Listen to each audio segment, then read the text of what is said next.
and yeah, we're live. This is We're live? Yeah, we're live, just from different states and stuff.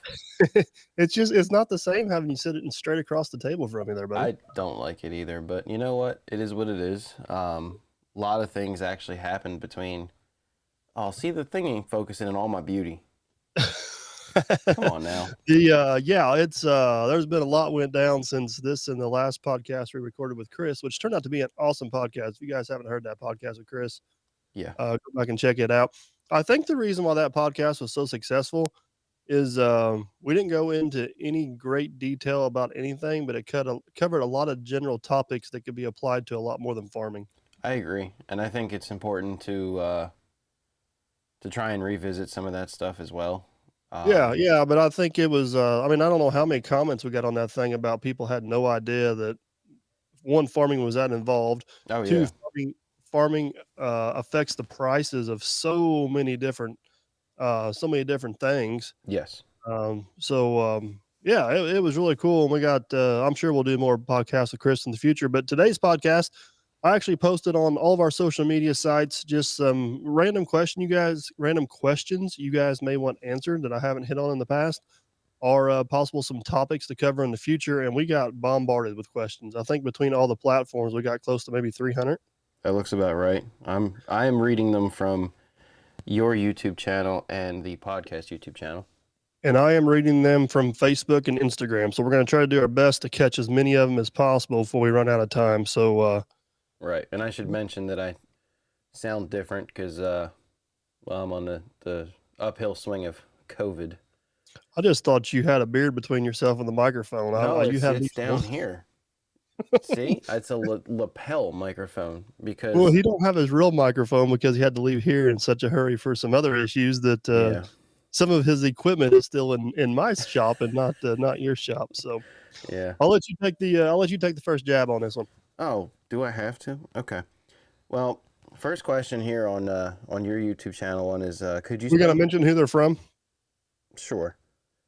June and Ted Jones want to know, could you spend more time on the quote-unquote other world of your associates, like Man Behind the Scenes, NYA, Millennial, and Captain, and have them explain their current real jobs? I know you did one, but do a segment with all of them together. That's a great question, and honestly, we get that question quite a bit. And the honest answer to that is I don't know if we can, and I'll explain that the best I can. Yourself, Yeah. Jason, Mr. Millennial, you guys, correct me if I'm wrong, Jason, but you can't legally talk about what you do. No, I've been reprimanded in the past for speaking quote unquote too much about my personal job or my professional job, whatever you want to call it. Right. So, and interesting. So. Mr. Millennial's situation will change in time, but right now he's legally bound not to talk about it. So it's really hard for us to go into any detail about any of those guys because we definitely don't want to push the issue and get anybody in trouble or even skate hot waters with that. So we just, out of respect, stay clear to that. Man Behind the Scenes, we do have a very in-depth podcast with him about what he does in the boilers. Mm-hmm. So if you guys want to know, he is allowed to talk about what he's got going on. So if you guys want to go back and check out that podcast, we got a couple with Aaron, and I think one of the first ones we did was about his real job. Yeah. And we actually have plans to do one here in the future, kind of an update, maybe a little bit more in depth about because there's some changing going on in his industry. Mm-hmm. He's seeing, and let him elaborate on that a little bit. Captain Kleeman, if you guys follow Captain Kleeman, he is able to talk about his job a little bit. He's a professional firefighter, but as far as the details of the job, obviously he's involved in people's lives at probably some of their most tragic times or traumatic times. And those stories involve people, and out of respect, which I agree with him 100%, he don't want to share those details, nor should he. So it's also, he's able to share what he does, but I wouldn't feel comfortable even asking him about details about that because I do know some of the details. He does share them, and let me rephrase that. He shares what he can share legally, but that's not made for public. No, that's not story time stuff. Yeah, not for a public platform at all. So, um, that hopefully that answers the question. We try to be absolutely as transparent as we can, Yeah. but we all got limits, I guess, is the best way to. And we're trying to track down Captain to sit down and have a different type of podcast with us. Yeah, Like you because said, we have there's a whole Aaron. podcast just about me and Captain's relationship. Right. Uh, from hell, we've been working together for closing in on 20 years, so a Hmm. lot of history there. So Yeah, and we're gonna have supposed to have Aaron back on. We're gonna talk a little bit about what's going on with the power grid and everything like that. And yeah, some interesting stuff going on from there. So yeah, and um, I got one here that they'd love to hear more. I'm sorry, it's Hastings Hay and Tree Farm would like to hear more from Farmer Chris and possibly both of the SOTs. yeah, so Farmer Chris seems to be a pretty popular guy on the show. I think it's just because he's a lot like us. He's just ground roots, Hmm. and all of our podcasts with Farmer Chris seem to have success. So I don't, no doubt in the world, no doubt that he'll be back on here at some time. You know, I guess we should say whenever we go to schedule guest, we Schedule. are schedule guest. Schedule. Did I We not? schedule people. Well, this is where follow Okay. me, Jason. I'm Sorry. trying to go somewhere with this. We are extremely busy, and the people we try to schedule is equally as busy. Yeah. So trying to get everybody's schedule to line up it's probably fortunate we've got what we've got. I would agree. I think the last time with Farmer Chris, you called him an hour before. And that's only because I think he was on his way here anyways. We just Yeah, got him to come early. pretty much. Yeah. Um, So so yeah, as far as scheduling time with people, it's when we can. I know Chris did mention that he'd be interested in possibly doing that fairly regularly, yeah, yeah. which would be great, I think, if we can make it happen. And I'm sure the SOTs will be on Oh, many absolutely. times. Absolutely. Of course, they live close to me, and if this video thing here works out hopefully this turns out pretty good, which I think it will. It'll open us up to a few other things. This works pretty good because me and you both got decent audio equipment on either end. Yeah, that If is we true. And interview somebody without decent audio equipment, it makes it a little bit more difficult. So it's going to I'm be gonna pull difficult. Yeah. I'm gonna pull one from Facebook here. This is from Heather Lane. Okay. She says, "Where do you see your business and family life in 15 years?" 15 Um, years. I know that's stretching it out there, isn't it? How old? You're old now. Well, yeah, in 15 years, I'll be 55, Wow. almost 56. Wow. Thanks for rubbing it in there, buddy. No problem. That's what I'm here for. So in 15 years, both my kids will have graduated high school. Wow. They'll likely be most of their way through college. If they go to Macy should college. be out of college unless we got problems. Yeah. So family life. First off, I'm hoping everybody's still happy and healthy and all that good stuff. Um, I would love to see one or both of the kids involved in the business and carrying it on, but I'm not going to force that issue. If that's something they decide they're passionate in or want to be involved in, I'll encourage it. They want to follow their dreams, I'll let them do that. I don't see us changing locations. I think we'll still be steadfast here in Derby. Well, you did Um, say that you have the most beautiful view in the country. yeah. Um, as far as the business goes, in 15 years, to be honest with you, I hope I'm to the place to where I'm not retired. But my definition of retirement is doing what I want to, not what I have to.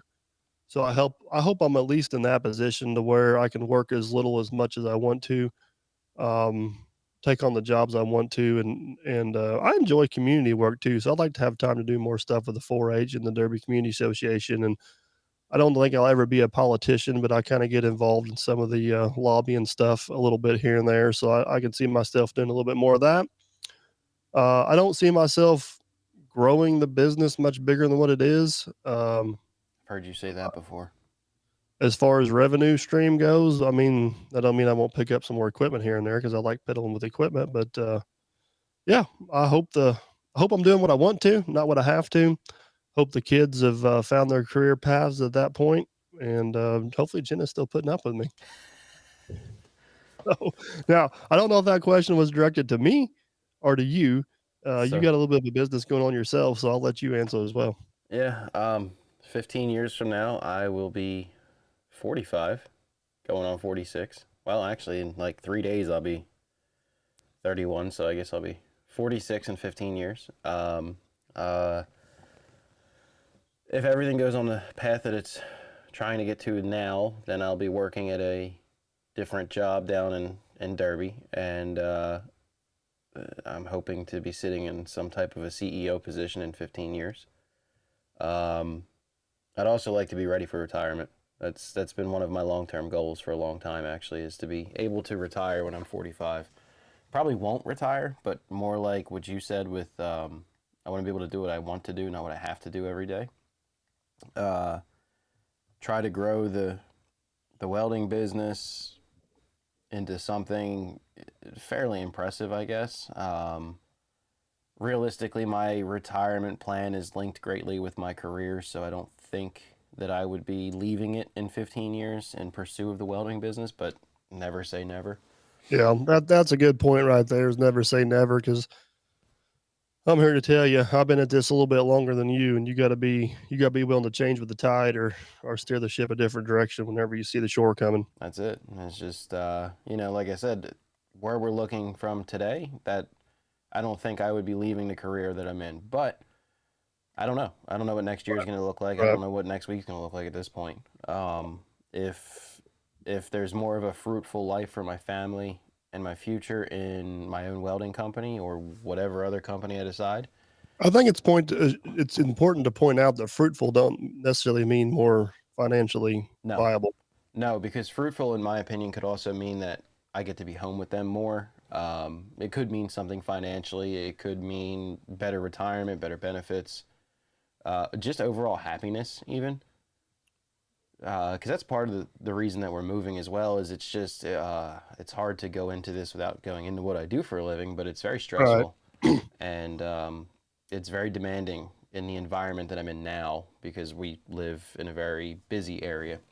Right. Um, So yeah, fruitful could mean a lot of things, not just financial gain at this point. I'm long past the point of caring very much about a number of Oh yeah, dollars. the happiest I ever been in life whenever I stopped caring about money. Yeah, that's That sounds crazy, but it's like once you stop caring, everything takes care of itself. It's you still got to be obviously responsible with everything you yeah. do, but And I'm not saying that I'm going to go work for free or I want to work for free or anything like that, but a lot of people, and I see this with friends and some family members currently, they're very wrapped up with the dollar sign that they make in the end of or at the end of the year. And I've I can't brag much about it, but I've made a sizable living for a long time, and I honestly don't care. If I can pay my bills, not have to stress about it, put food on the table, you know, that's it. I don't really care too much about anything else. right. Moving on to the next one. This is also a Facebook question. Jonathan Brock. Get this question a lot. It's kind of a dirt question. Question: when installing culvert pipe, why don't you use dirt instead of gravel to backfill around it? Don't gravel allow water to soak through, and wouldn't dirt seal it off and pack better? And couple different things here. Good question. So the main reason, so if you're going to use gravel, the ideal gravel to use would be a 53 or 73. It's got a lot of lime in it. It will actually pack tight and stop the water from coming through.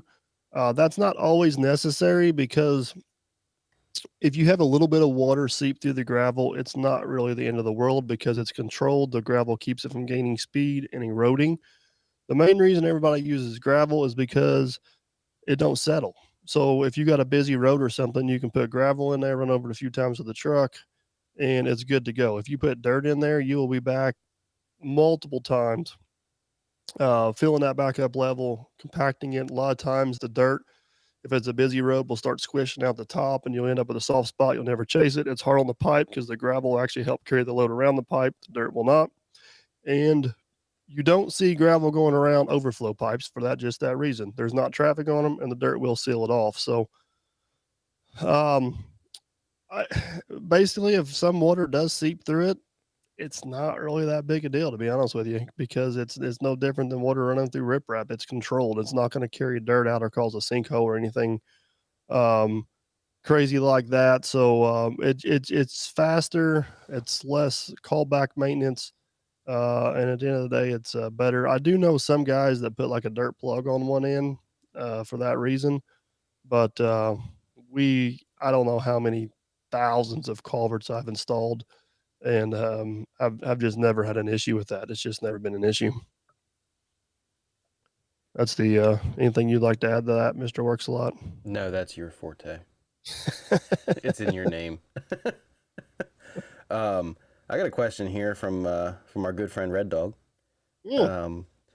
He wants to know, do you plan on putting a GPS system on the new 850J? He had noticed 2 Trimble boxes under the cab in a CNC video today.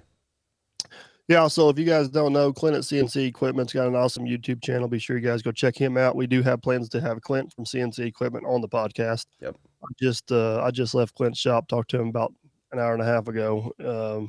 Awesome guy. So the government ordered all of the 850Js GPS compatible. Keep in mind, these dozers were ordered GPS compatible back in 09, 2010 range. So everything that's on those dozers is long obsolete. That market, that industry has changed tremendously fast, and a lot of that stuff's integrated now. And I couldn't even buy new stuff to be compatible with this. I'd either have to go find some old stuff that would possibly work, which would be a long shot because nobody wants to work on it, and it's just the modeling and everything is way outdated. Now, keep in mind, I'm not 100% diverse in this, but I know enough about it to know that much. So, will I ever spend the money on the 850J to put GPS on it? No, because that's not a machine I usually run grade with, or a machine that I really care about doing anything precise with. I've got that machine for one reason and one reason only, and it's just 100% to hog dirt. Now, we are building a tile plow attachment for it. You'll see, I don't know when you listen to this, but you'll probably see some videos coming out on my channel soon. And that will have some sort of grade control on it. Now, I don't think it's going to be GPS starting off, but that is the one thing with that dozer we may do that needs to be precise is lay that tile on grade. Actually working with a guy out of Texas. He owns a company called Flaming Dirt. And the whole point of this tile plow, I haven't even told you about this. I'll have to fill you in here later, Jason. But the whole purpose of this tile plow is you guys know how I am. I want to do everything on a budget. I don't want to go too far off on a tangent here, but I priced several different tile plows, anywhere from $35,000 to $65,000, $70,000. I don't install tile for a living, nor do I farm for a living, but I do install a lot of tile occasionally. So I'm hopeful we can build a tile plow attachment for $7,500. They'll do just as good a job as a $70,000 tile plow, and that is going to require some sort of guidance. Starting off, this guidance is probably going to be laser, but it's going to be built in a fashion to where we could possibly incorporate it with GPS in the future. Basically, the valving and the plumbing is all going to be geared towards GPS, but still work with laser, and then we can add a different control unit at some point. If I ever did add GPS to anything, to finish that question, most likely the first thing I would add GPS to would be an excavator, probably the 140 or the 120. Really? The second thing I would add GPS to would be a small finish dozer. Obviously, right now the D4 is the only one I got. But I would the 850s would be one of the last things on the list to add GPS to for me right now. Anyways, I was thinking the D4 would have been your first bet. well, you got to think with the excavator, like digging a basement floor. Yeah, that's true. Installing a septic. Yeah. GPS. Installing tile. GPS. Mm-hmm. The only thing that I could really do with the dozer, I couldn't do with the excavator, is run a slope, and I could still, in some within limitations, I could still run a slope with the excavator if I had GPS on it. I was thinking grade out a road more or less. Yeah, but most of our roads are on contour, not on grade. Mm-hmm. Does that make sense? Yeah, it does. A building pad would be, but a building pad's a pretty small percentage of what we do. So right. There's no doubt that if I was going to put, if a guy showed up right here and said he's going to sponsor me and give me GPS, choose your machine, it'd be the 140. Really? Yeah. Poor old 120? Really? Neglect my baby. The problem's going to be the 120 is not, the 140 is built to have GPS added. Right. The 120 is not. But I like the 120 better. I do, but the 120 is just a brute strength machine, where the 140 is It's built more for that. So, yeah, that'd be my choice. All right, I mean, that's Surprisingly, fine. If they come and approach me for free GPS, I'm just going to pick the 120. Moving on. I guess I should pick the 120. Nope. But I guarantee you, it'll probably be around longer than 140. Yeah. Mm-hmm. So, Swamp Driver Outdoors. Any plans to expand the shop at home in the future? that's a great question, and I get that question a lot. I can answer it for you. So never say never. Everybody that comes to visit the shop, the first thing they say, I think you said the first time you come down here is, wow, it looks bigger on Bigger in camera than it does person. looks bigger on camera than it does in person. I man, I would say one day at some point the shop will probably get expanded. I'd like to put one bay in with a pit Mm-hmm. and actually build me an enclosed office. I'm sitting in the shop now, but I'm open to the elements. The And turn elements this being into my turn this. What's that? the elements being your climate controlled shop. Yeah, the be my climate controlled shop. And but we do things nasty, dirty, dusty, paint down there. Oh yeah. You guys, if Aaron's down there working, it's loud. I can't do anything up here that requires audio or anything like that. Mm-hmm. So it would be nice to have a closed off office. It would be nice to have one bay with a pit in it. But as far as where it's at on my priority list, it's pretty low. I was going to answer for you and say you don't need to do that because pretty soon I'm going to live there and Yeah, you can it's just pay me to fix all your stuff. my main thing is right now I want to be able to have a project in the shop like Lieutenant Dan or the tile plow bill on the 850. I still want to have one bay open for something that breaks down or somebody needs to get in. Mm-hmm. And I've got that. My overhead crane reaches the entire shop. I can afford to heat and cool the shop being the size it is. Honestly, I would probably build an actual garage up here, not attached to park lawnmowers and Rangers and pickup trucks and minivans that are turned into campers in as extra storage before I'd actually build a bay onto the shop is what I'd probably do if you're looking as far as timelines as far as how I would go about doing that. So now you remember Miss Jenna listens to this podcast, right? I didn't say anything about a camper. I know, but you said a garage for the Vamper. Vamper, which she already owns and has. A garage for the Vamper. You know what I'm saying, Jason. I know, and I'm warning you that you're now going to be building a garage for the Vamper, and it's your own fault. So it's your fault. All right, we're moving on. Okay. David Hill. He wants to know what type of job made you consider a second larger dozer. It seems like you are moving into rocky land for a ripper. So there wasn't a type of job that made me want a second larger dozer. The dozer I had, which was the 850B, I knew was getting to an age that it couldn't handle the workload we had. That dozer already had it, and it was already paid off, so there was no point in getting rid of it. Mm-hmm. So why not add to it and give ourselves more options? So that was kind of the driving force behind getting the second larger dozer, was just to relieve some of the pressure off the dozer I already had. And it's really nice having two of them, because if we got a bunch of smaller jobs, Kleeman can be hopscotching them, no different than what he does with the 120. Mm-hmm. Already had it, already paid off, bought the 140. So I can be running the 140. He can move the 120 to the next job. I can be running the 120. He can be moving the 140 to the next job. And with the two 850s, it works out pretty good. Then if we do get a big lake or pond job, we can team them up and go like crazy and get it done. So hopefully in the future, the 850J catches the majority of the hours. The 850B is there as a backup or catch small jobs in the background. We built that big leg up in Cordon last year, and it was really nice because while the 850J was on that job, the 850B actually traveled around and did the farmer Chris grain bin site, and he also did the motocross track at the fairgrounds. Mm-hmm. So it would have been a crap load of trucking to get those same things done in that same amount of time. The grain bin site was 8 hours on the dozer. The fairgrounds track was 4 hours on the dozer. And the 850J got 72 hours on the job and was able to stay put and not have to go anywhere. Right. Because both of those jobs are time sensitive. The fair was obviously a certain week, and the grain bin guy was showing up at a certain date. So that's the beauty of having that second dozer that's maybe not as fast or as pretty as the other dozer, is it still gets stuff done, and it saves me on trucking, saves me on time. It just improves efficiency tremendously, and mostly because it's already paid for and it don't cost me anything to own it. So I couldn't Right. go buy a second dozer to do that, but since I've already got one, man, it sure works out nice. Does that make sense? Yeah, and I think because you and I talked about this a while ago, and I'm seeing a lot of people asking the same things about the Ripper, about a guy that said he would never have a Ripper gets a Ripper in a couple weeks.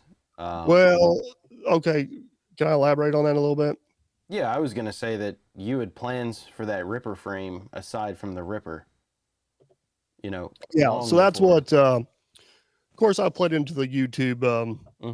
Whenever I did that job down at Matt's, whenever I was busting up all that rock, I'd already made the decision at that point to get a Ripper. To be honest with you guys, the deal was already done, and so I was just kind of giving everybody something to talk about. I don't need no Ripper because for a long time I've said I don't need no Ripper, and I still stand behind not needing needing the Ripper, and because it's more in the way than it is the majority of the time. But the main reason I got the Ripper was because of this tile For the plow frame. project. So I honestly bought the Ripper to repurpose, not to have the Ripper. Now, since I got a Ripper, am I going to use a Ripper? Absolutely. But I don't know if it wasn't for the tile plow, I don't think I would have bought the Ripper. No. So, and then everybody's defense on YouTube is turning in these comments. They haven't seen the videos of the plow Oh, I know. play out yet. Yeah. So that's a very legitimate question. Is this the first that you've even said that you've made a tile plow? What's that? Is this the first that you've said that you're making a tile plow? Publicly, yeah. I have posted on Facebook and Instagram pictures. Right. I've been calling it the project. Some people have figured it out because I read a lot of the comments. Yeah. Yeah. Some people have figured it out. I wasn't sure if you announced it or not. So, Alex wants to know if we'll do a sit down with Let's Dig. We have full intentions of getting Let's Dig on. It's a scheduling issue. Yeah, it has been for a while now. Mike Snyder wants to know if we'll bring Nuts onto the podcast. He's another one where we got on our list. Nuts, he actually come to visit here a week or so ago, and again, just the the timing has just not worked out. So I hope you guys understand how busy everybody is and what goes into us all getting together. Most of you appreciate that, and I fully understand it. So, so Matthew Sutherland wants to know thoughts on Kubota. Just happy to listen and learn, he says. Oh, dear Lord. So, how much time we got left, Jason? Oh, God. A half hour. Oh, I mean, you're just going to have to tell me to quit because I can go on and on and on and on and on and on and on about this. Yeah, so, go ahead. All right, I'm going to try to quit. sum this up the best I can. I got an SLV 90-2, which is the first metal skid steer Kubota come out with. SLV 70-2s are the new ones they come out with. Mine's a 2014 model. I think they come out in 2010 or 12, somewhere in out there. They've been around for, I don't know, 10, 12 years, somewhere in there. Give or take, yeah. Sitting in my skid steer, operating my skid steer, it's not horrible. I don't mind it. It's nothing fancy inside. The air conditioner's okay. The heat kind of works. The door rattles. It does what it's supposed to. The power's good. Traction's all right. Operating it, using it as a skid steer from an operator standpoint, I'd probably give it a 7.5 out of 10. Okay. Room for improvement. The problem I have with Kubota skid steers is the high school dropout engineer they found to design half the stuff on these things. And then they must have found a kindergarten dropout to be a supervisor. And whenever they want customer feedback, I'm pretty sure it goes straight to the paper shredder. Yeah, for sure. It's ridiculous. So I went to the World of Concrete this weekend. Actually, I just got back in town a couple hours ago and went to the Kubota booth. brand new. I'm talking a brand new, the shiniest damn orange you ever seen in your life. SLV 90-2 sitting right there. And here comes the salesman over. He's just proud as a damn peacock of this thing. And he goes, "What do you think?" I said, "It's new, but it's still got all the same damn problems." He goes, "We made all kinds of improvements on it." Fill me in. He's talking about this and that and doobob and doohickey and new windshield wiper and the new headlights. And that poor salesman was nowhere near for this conversation. I said, "So you're not going to change anything that really matters?" He says, "What do you mean?" I said, "You still got the dirt funnel on the back. You still got the damn air conditioner controls underneath the armrest. And I'll be son of a bitch if you can't still put oil in the damn thing." Like, I pulled over to the case booth. I said, "They are even smart enough to figure out how to put a little bitty fill neck on it to where you don't have to burn your hands or spill oil all over the engine to get in the freaking engine." "Well, we've never had anybody complain about that." I said, "Bullcrap. I've got 3 videos on my channel that over 1 million people have seen, and they got thousands of comments on there, and every one of them is the same thing. I wish they would listen. I wish they would listen. So here's your chance. Start listening." I was asked to leave. So, I mean, like, how do you go 10 years with all these same issues, and they're all relatively simple fixes? Because they don't want to listen. Exactly. They're all relatively simple fixes. So we go to the case booth, and keep in mind, I'm not associated with any of these equipment manufacturers. And I told the guy from Case, they got the brand new TS 620 there, biggest skid steer in class. This thing's a beast. I see a lot of things on it I like. And I told the guy, I said, "Man, I would really consider one of these." This is one of actually, this was the marketing guy for Case. Excuse me. I said, "Bill, man," I said, I'm seriously interested in this machine. I like a lot of things about this." I said, "The only problem I got is it needs a roll-up door." Yep. And he looked at me straight in the eye. He goes, "You know what, Mike? That is the most requested thing we get." He said, "We are taking that serious and looking into some options." He goes, "It ain't going to happen in the next couple of years," but he goes, "We just had a meeting, and the survey says roll-up door is pretty high on the priority list." Honestly, I feel like, why can't What, you... Bill? Hold on. You heard what I said? You got to be kidding me, Bill. I'm amazed. Yeah. Well, sit one of these engineers in this thing and just raise the arm a little bit and shut it off and walk away. Yeah. Like, and then maybe they'll consider. Oh, no, hold on, Jason. We have a lever inside for that. What's it do? It bypasses the oil to the tank, so it will lower. What if the ground is in so the I'm way? loading.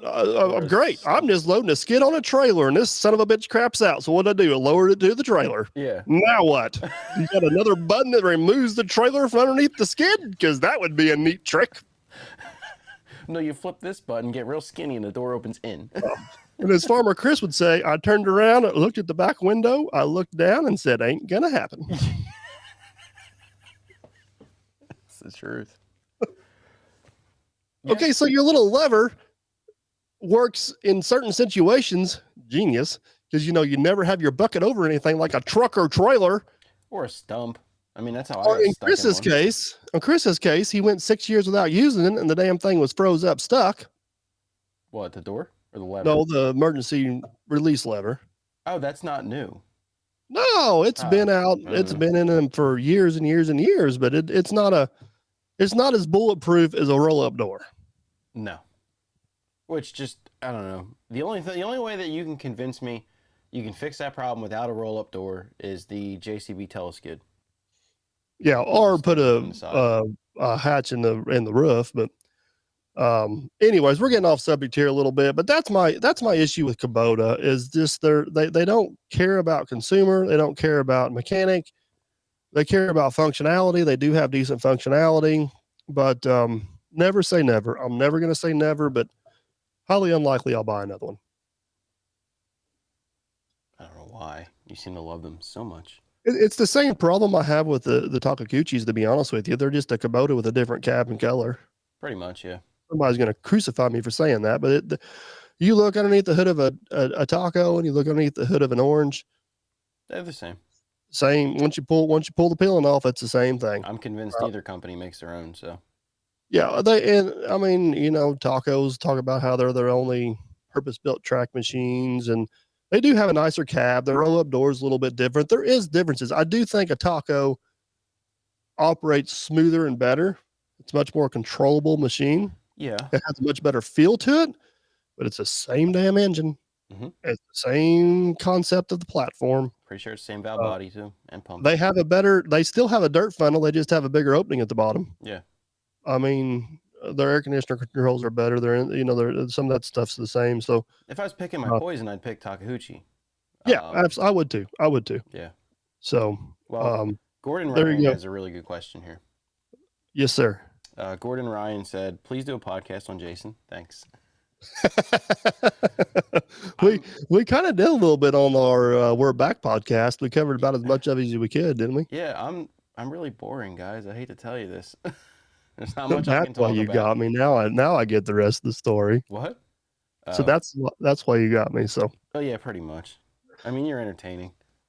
I don't know why people like listening. Not because I'm knowledgeable and have a useful opinion. I'm just entertaining. Yeah, well, you said. Mike Griffin wants to know if we ever hire one-hit wonders from out of town. Mike, to be honest with you, not really. We got a pretty close-knit little people we work with. Never say never. I've reached out to some people to help me with the interior and some specialty things on stuff. But if you just want to show up here and hope you can work a day with us, you've been around here long enough, Jason. It's hard telling what we're going to be doing that day. Yeah. So actually scheduling something is just shy of impossible. Yeah. So, I hate to have a guy come in from out of town to work on one thing. I get a phone call, we're going a different direction. It's just not quite that simple to make that happen. So Cody Ward wants to know what you think about the John Deere 333G with a Dozer blade. All right, so John, I actually checked this thing out in depth. No, his name's Cody. What's that? His name's Cody. Cody, I'm sorry. Yeah, John. Check this out. I was reading the one from John here. So I actually, it's a machine I'm very interested in because it has the Yamar engine in it. It's got has a lot of high reviews on it. So I went to the John Deere booth and poked my head underneath the hood. And first off, I sat in it. It sits up high. It's got good visibility. I'm not 100% for sure I like the way the arms are built, but no major complaints. Sat in it like, not bad. Opened the little back hood on this thing, and I thought, what in the hell have they done back here? This has got to be slam the door down. I'm like, I'm out of here. This is worse than Kubota. Nope. And one of the salesmen stopped me and he says, "What's your concern?" I said, "How you supposed to work on this damn thing?" He says, "I got you right here, my friend." I'm like, "Well, I'm all ears and eyes. And what kind of magic trick you going to pull out?" I'll tell you what, this guy was David Copperfield or something, because he worked a freaking magic show. So they've got this thing built where the little hood pops up. Where underneath the hood, they've got Kubota, take note, oil fill tube, hydraulic fill tube, coolant fill tube. No kidding. Air conditioner, like everything that you need to check or service on that machine is right there underneath that little hood. And I'm like, okay, I see where you're going to this, but somewhere down that damn hole, there's an engine, right? He said, "Oh yeah. So where the arms are up or where the arms are down, there's two panels on each side. You just unclip them and they pull out. And if the arms are up, you have full access to both sides of the engine." I'm like, "Oh, well, that's pretty nice. I can deal with that." He goes, "Oh, I ain't done yet." Takes out two screws. The cab stands straight up. What? The only thing going over top of the engine at this time is just a little bitty 6-inch bar that the cab's attached to. I'm like, holy shit, I can see everything. He's like, "Oh, I ain't done yet." I'm like, "What? There ain't nothing else to go." So the foot boot is a big fiberglass tub. You take 4 bolts out of it, it comes out. I'm like, no way. So I'm like, "Close her up. I'm writing a check right now. I'm sold." So he closes it up and I hop in and, oh man, it's got a damn swing door on it. Yeah. So basically, I told the guy, I said, "You give me more of the roll-up door option, I'll write you a check right now." He goes, "Nobody in the industry is requesting those, sir." I'm like, "Oh, here we go again. It's on your damn." Oh, it says John Deere. I could have swore it said Kubota. In the conversation. You think? So I got an idea here. with my welding So, business. anyways, hold on. This thing had a dozer blade on it. Okay. So, what is really cool about John Deere, Cat, they're all doing it now. Not Kubota because they ain't smart enough, but the rest of them are. We're You gonna get a laughing? hit It's the piece. truth. Yeah, we're gonna get a hit piece from Kubota. Huh? Nothing. Go ahead. I can't help it. They can't even figure out how to put oil in their damn engine. You really want them to put an integrated grader blade on the front? Not particularly. Yeah. No. Not going to happen. So, anyways, what John Deere and a few of them have done is they've integrated these attachments into their equipment. Mhm. Whenever you plug this dozer blade into the electrical connection, the machine knows you have a dozer blade on it. It can changes the controls for the machine to be a dozer. Awesome. It's really cool. Problem. It's a skid steer, not a dozer. You don't change that. I kind of cherry Like you don't change weight distribution. It don't put steel tracks on it. It don't make it a long track. It don't do a lot of those things. So in certain scenarios, it would be helpful and beneficial. You are not replacing a D4 with this thing. It just ain't going to happen. No. Now, the problem I have with this integrated equipment is John Deere's dozer blade and John Deere's skid steer. They work awesome together. They are happily married. Mm-hmm. I got a Kubota skid steer and I want to use the John Deere dozer blade. I have a damn paperweight. Proprietary attachments. Yeah. So Cat has an awesome grader attachment. Looking at this thing, staring it up and down, like, hell yeah, I could use that thing. Guess what? Cat only. It's got an anti-Kubota clause in it. So, and then that drives the price through the roof. So I'm sure at some point there's going to be some smart guy that's smarter than any engineer at John Deere or Caterpillar, because the smart guys don't work there. No. And he's going to find a way to make a communication box to where you buy their attachment, you can plug it into whatever you want. It's not there yet. I see the huge benefits of this integrated equipment. I mean, it's really cool, but they need to get on a standardized platform, or they're going to shoot themselves in the foot. Mm-hmm. That's just my opinion. So that was a long way around to answer that question, but I hope I got to it. I mean, what I got out of it is I need to take my welding business and figure out how to make roll-up doors that are universal and, you could put on anything. Yeah, the Kubotas and the Tacos have a flat face front, and they got a lot of their controls either up or down. Right. They're like Case and New Holland, which is the same, and Cat and John Deere. They got a curvature front. They got their door is narrower, and they got stuff going down each side. So there's a lot more to it than just a door. Like the cab, I mean, I understand it's just not as simple as throwing a roll up door on there. There's other things that have to be rearranged and placed to make it work. But I mean, doable. I'm a firm believer the reason Kubota and Tacos have sold as many as they have is they have a roll up door. The Case guy confirmed it. So why is John Deere and Cat denying it's a reality? Do they not? Did they survey a different country than the rest of these guys? No, I mean, probably. I was in the damn John Deere booth, and the guy next to me, I said something about a roll up door, and he's over there shaking his head like, heck yeah. I'm like, come on. Well, you're the only two. We are not the minority. Yes, and you got you guys that run this equipment for years that are hard fast on open doors. They haven't ran anything else, and they haven't been like Farmer Chris that was stuck in one for 3 hours roasting like a chicken. Mm-hmm. So that's that. So Ian Coleman's got a question. Managing employees and their personalities. He said he's grabbing popcorn for this topic. Oh boy. That's an art. That is an art. That's all you. I don't even know where to go or start on this one. To be a boss, you need to be a therapist. Yeah. You need to be able to read people. You need to be able to read body language. You got to be as fair as you possibly can to everybody, but you also have to know everybody's strengths and weaknesses and play to them. And being transparent.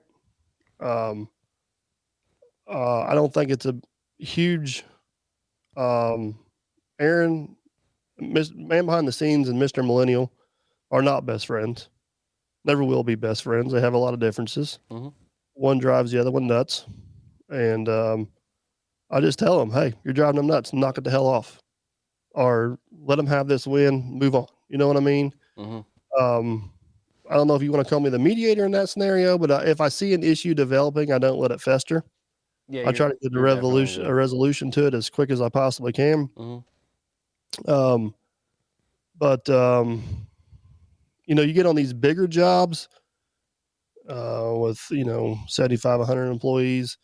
It's just you see the guys that work well together. You try to group them together, and you try to make, because not everybody's worked in the same spot, so you try to kind of segregate them out a little bit in groups they can get along.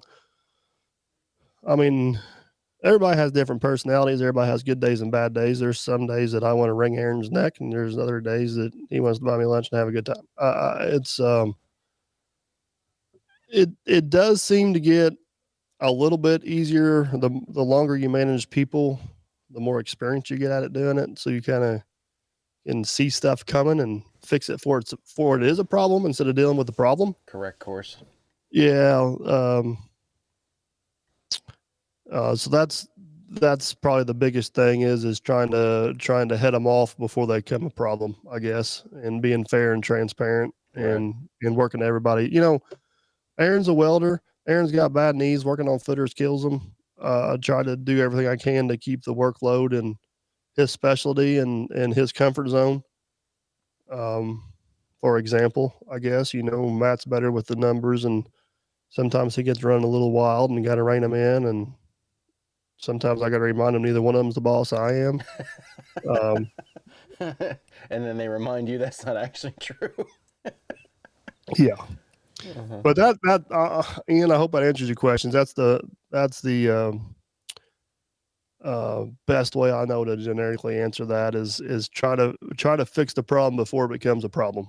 Yeah. So Tech and Gaming wants to know, is Lieutenant Dan going to be done for the 2022 dirt season? Oh, good God. All right. So to answer your question, possibly, but highly unlikely. Yeah, unfortunately. I need to specify that Lieutenant Dan is a project build. Mm-hmm. It's something I do whenever I got time and I want to enjoy it, take my time doing it. I don't want to rush it and hurry up. I don't have to have it on a job. It's not a necessity. Would it be nice to have on some of these jobs we do? Absolutely. But I'm not going to half-ass this thing together to get it to rush it to a job. You know what I mean? So I know everybody on the internet is really intrigued with this build, which is really cool, but I don't want to hire it out. I want to work on whenever I get time, and we make progress on it. The one reason we made much progress on it the first time we did it is me and Aaron were both quarantined. So we had 2 weeks here in the shop just to hammer down on it. We couldn't do nothing else. Right. Fortunately, that hasn't happened again. So now it's hit and miss, and we got this other project in the shop now, which is it has to go this spring to pay for itself, the tile plow. So Dan don't have to go this spring, so I had to take a back seat to it. We're just about done with that project. The other one will come in. So I want it done just as much as the next guy, but I'm not going to cut any corners to get it done. Yeah, you want it done right. It's turning out way too nice. You've seen the build in person. It's pretty damn like impressive. It. Yeah, it's impressive. I mean, everything except for that cat bearing. If this thing ever makes a truck show, I don't want somebody to say, oh, well, what were they thinking? You know what I mean? Like, that carrier bearing is twisted.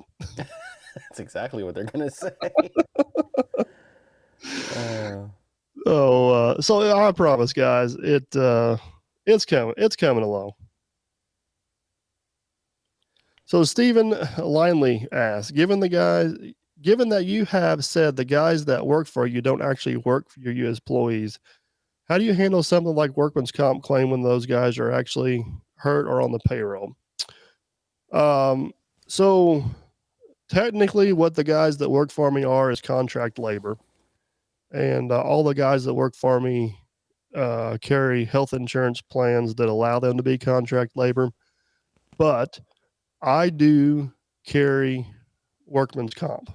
And as a backup plan or a major emergency, they would be covered underneath my Workman's Comp. These guys are all my good friends, and if something was to happen to them, I want to make sure I did everything I can to make sure that they're taken care of. So I do not I don't cut any corners in that department. I got health insurance on myself and Workman's Comp on myself. All those guys have got health insurance that covers them as contract labor, and then they could possibly default onto my Workman's Comp. The problem is whenever that scenario comes into play, is it's out of my control or whoever's control got hurt because the lawyers start arguing about it. But if the lawyers start arguing that I'm responsible, then my Workman's Comp picks it up. Basically, is what it comes down to. So, I still do have contract labor in some aspects. Still can be considered payroll. A lot of it comes down to the state you live in and how you itemize it out. I don't want to go into all the details about that, but basically, I do carry Workman's Comp. It's an extra expense we carry, but I do. So you got the next one there. Works a lot. Yeah, I got one. I've been trying to think of how to answer it, but I'll let Oh you go boy. first. Around Arno wants to, what was your most difficult or challenging job or thing that you did related to work, and why was it difficult? Not only for DP, but also for Jason. So the most difficult job we have done in a long time, probably the most difficult job I ever did was never YouTubed. It was building a 17,000 square foot multi-million-dollar home that had a bazillion corners and radius walls and rotundas and all kinds of things. Probably the most difficult job that I ever filmed was the steel building demo at the Can Clay Complex. Mm-hmm. We didn't technically have the right equipment for that job. It was kind of a high stakes job. Whenever I bid the job, I had a man lift. The job fell through. I sold the man lift. The job reappeared. No man lift. I had a very tight deadline that needed to be done. And Aaron was all gung ho about cutting build beams and watching stuff fly. And I'm like, no, we're going to go about this a little bit more methodically. The plan went perfect, the notching and the falling and Mm-hmm. all that stuff. But that was a pretty challenging one. There wasn't a whole lot of excavating involved. There's just a lot of thinking and probably kind of predicting the future a little bit, I guess. Is the best way I know to do it. Some of these ponds and lakes get a little bit challenging, but it's a different kind of challenge. Like, it's not somebody's going to get hurt or a building's going to burn down, catch fire. It's like, we got a mud hole. How are we going to work around it? Worst case scenario, something's stuck and you pull it out. That's a different level of challenge than, Right. setting a 300,000 square foot building on fire or getting somebody smashed with a beam or something like that. So, that's probably the two that come to the top of my head right off the bat. That's the two. I guess for me, well, without getting into what I do, I work with some very specialized machinery. And every year or so around this time, we slow down with our production season. And I got to overhaul all of the equipment. This year in particular has been very difficult. I don't have difficulty doing the work or anything like that. I have difficulty dealing with the politics of my employer. Let's put it that way. I have 7 or 8 different people that I need to talk to just do my job before I can do my job. When in reality, I'm the only person trained to do my job. So why am I talking to you about doing, you know what I mean? Right. And then I got to schedule what shop I'm going to use because we have locations in many different states at this point. I need to figure out where the funds are being allocated from, which somehow becomes my responsibility. I need to figure out what department's going to pay for the labor, and then I need to get them all talking with each other, and then I need to figure out a lot of these parts come from overseas and we're in shipping shortages, and I gotta solve all of these logistical nightmares before Logistics. I mean, doing the job's the easy part. It's the logistics. That's the truth. Before I can even pick up a wrench and start doing something physically, all of these questions have to be answered. And oh, by the way, each one of these machines is 142 feet long. It's like 120,000 pounds. There's 2 of them. And I've been doing it by myself up until a week ago. And that sucks. And also, they have to be done by the third week of February. And we started in the second week of December. So, Yeah, that would all make a whole lot more sense if everybody knew what you actually did. yeah, But you know, you bring up a good point. You know, even with what we do, sometimes the logistics of it is more difficult than actually doing the job. yes. And this goes back into earlier when I mentioned why one of the reasons that we're moving, and I'm looking forward to working for the same thing that I work for now, but a very small company in comparison. The company that I've gotten hired to out in Indiana has 10 employees. The company I work for now, I think, has 18 or 19,000 employees, and they're nationwide. Yeah, Um, whole different ball game. yeah, and at some point in time, I'm hoping once I move down there, I can talk about all the things that I've done while I lived up here. I think it'd kind of be a similar situation to where Matt's at that point, where a certain amount of Right, time would have to right, expire. right. But yeah, Robert Boel wants to know if you could only own one piece of equipment, what would it be and why?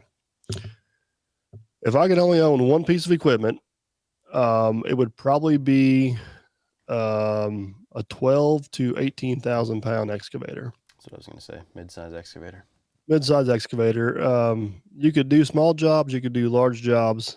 Um, you could do a lot of the same stuff you do with a skid steer, it just take you longer. Mm-hmm. Uh, you got just as many as attachments as a skid steer, but more versatility with them. Um, so I also think it's easier to become a skid steer operator than it is an excavator operator. So I think you got less skilled competition in your realm of work. Yep. So if I could only own one piece of equipment, it would probably be somewhere between the 304 and a 308 size machine, or a 12 to 18,000 pound excavator. I think it's just it's not going to be like you're going to be frustrated with some of the jobs you're going to do. It's not going to be the ideal piece of equipment, but that piece of equipment still can get that job done.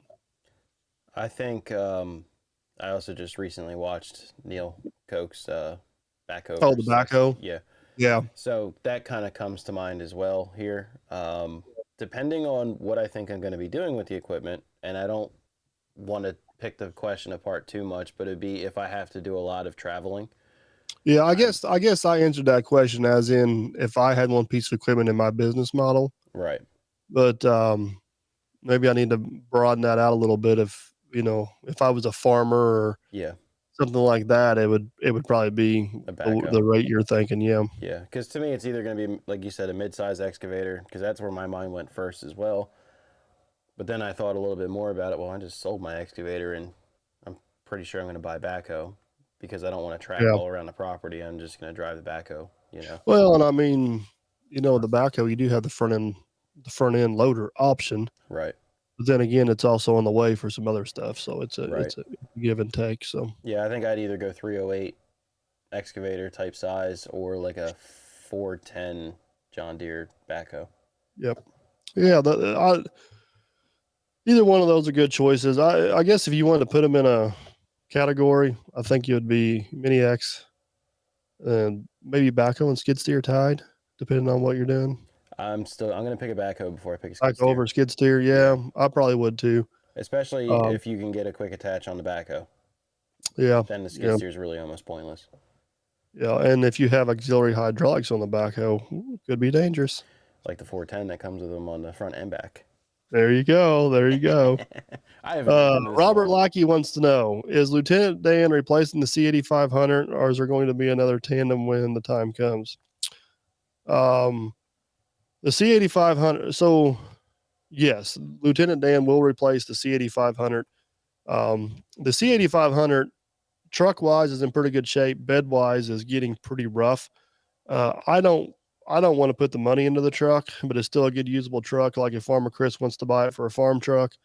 So honestly, if there was a rush to get Lieutenant Dan done, it's to get it done before the C8500 takes a crap, and I got to put money into it to get rid of it.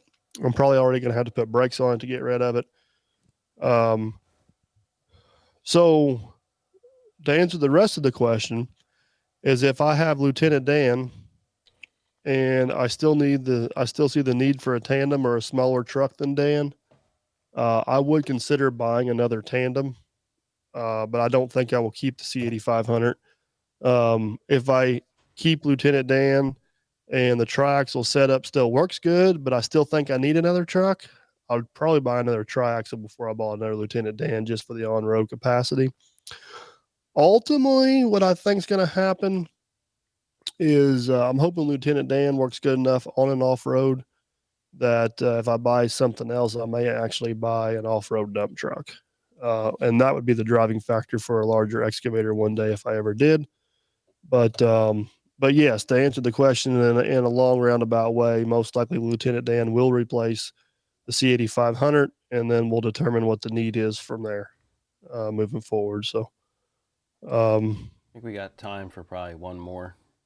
I'll let you choose it. All right, I got a good one here from Dan Severn. Said, how about talking about how you planned and built and set up your shop, and if there's anything you'd have done doing it differently today, anything you'd have done differently doing it today. And he did mention that he did watch the shop tour videos, but he said you're looking for ideas, and he thought, if there's one thing that you can think about that you do differently now, knowing what you do. That's a great question. Of course, whenever I built this shop, the rest of the building looks completely different than what's here now. What a lot of people don't realize is there used to be 3 garage doors coming into here. Now there's only 2. Probably the number one thing I would change if I was going to do it all over again is 2 large overhead doors instead of 1. You mean the full height one? Yeah, 12, but they're 14 by 12. My big door is 14 by 12, and the other doors are 8 by 10. Okay. Well, there's only one other door now, 8 by 10. I would probably put 2 12 by 14 doors in. The other thing that I may consider doing different is I would have put a pit in one of the bays. I have no desire for a lift, but there is times I wish I had a pit. Now, why didn't you put a pit in?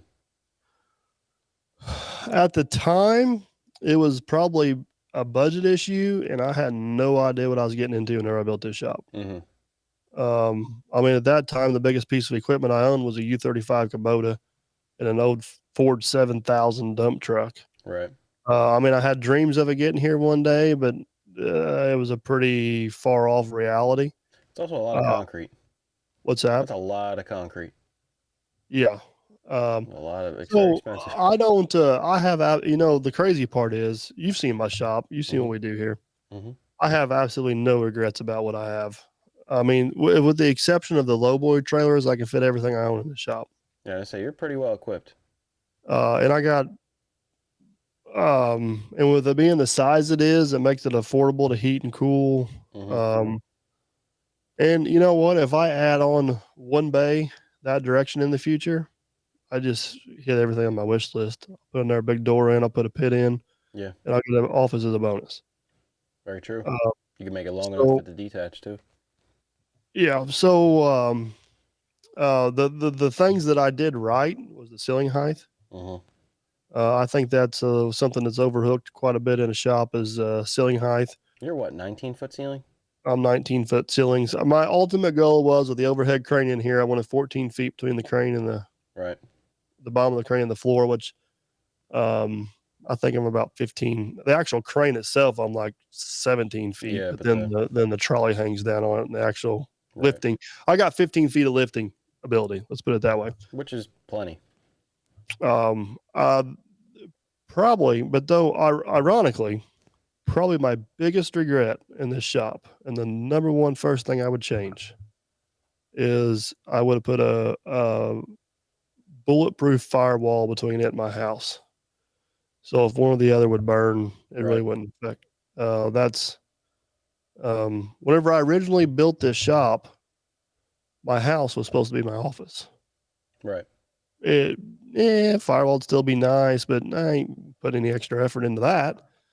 Well, we added on 4,000 square feet, and now I got a very nice home on the other side. Mm-hmm. And I do have a firewall, but it is not It's not. I mean, it's Right. not an ICF wall. Let's put it that way. Mm-hmm. A concrete wall that goes all the way up to the roof. It's the two 2x6s with air or dead air space in between. Yeah, it's got the Roxel fire retardant insulation in there. Then it's got a layer of 5/8 drywall on it. Mm-hmm. So I mean, there's something there, but that's probably like if you showed up here with a genie and I could change one thing about my shop, that's probably the first thing I would choose. Right. Second thing would be an extra bay. Third thing would be a pit. Fourth thing would be a new air conditioner. Priorities. So that's but I mean, in the big scheme of things, I've worked out of this shop for 12, 13 years. And man, it's hard for me to have any complaints for it. I mean, everybody always wishes it was bigger, this, that, and the other, and I've been very, very content. Right. Wonderful shop. So I mean, I'd say you did it well. Yeah, very, very, very content. So we still have a lot of questions we didn't get to, Mr. Works a Lot. Mm-hmm. So maybe we'll have to let everybody comment down. down below and see if this is something they want us to do again. It's pretty cool kind of going through here and catching a lot of these questions and kind of catching some stuff. Let you guys interact with us on the podcast a little bit. Yeah. I just posted this like 2 days ago, and this podcast will be out tomorrow, right? I'm going to do my best to get it edited tonight and scheduled for a regular post. Yeah. Well, the point was there is unlike my YouTube channel, it's pretty current. It'll be current. That's for sure. And then, I mean, we have some ideas written down for other, and then you're traveling soon, so you might be talking to some famous people. Hopefully if everything goes as planned, I'll be interviewing Matt from Diesel Creek next week, and maybe a couple guys from Work Brow if possible. Right. So that'll be a good one. I'm heading to Florida. May possibly be able to sneak you one in with Chris. If not, I know I'll get Clint from CNC Equipment for sure. Right. Dirt Balls is going to be down there, and Hank from Hamiltonville Farms is going to be down there. So if time permits, I may try to grab those guys and do something with them as well. So yeah, it's going to be a good second season. Yeah, so far we're clicking along here pretty good. You guys seem to be enjoying it, and as long as you guys are enjoying it, we're going to keep doing it. Yep. So I think that's going to be a wrap, Mr. Works a Lot. I'll get editing now. Sounds like a plan. Appreciate it, everybody. Thanks for listening.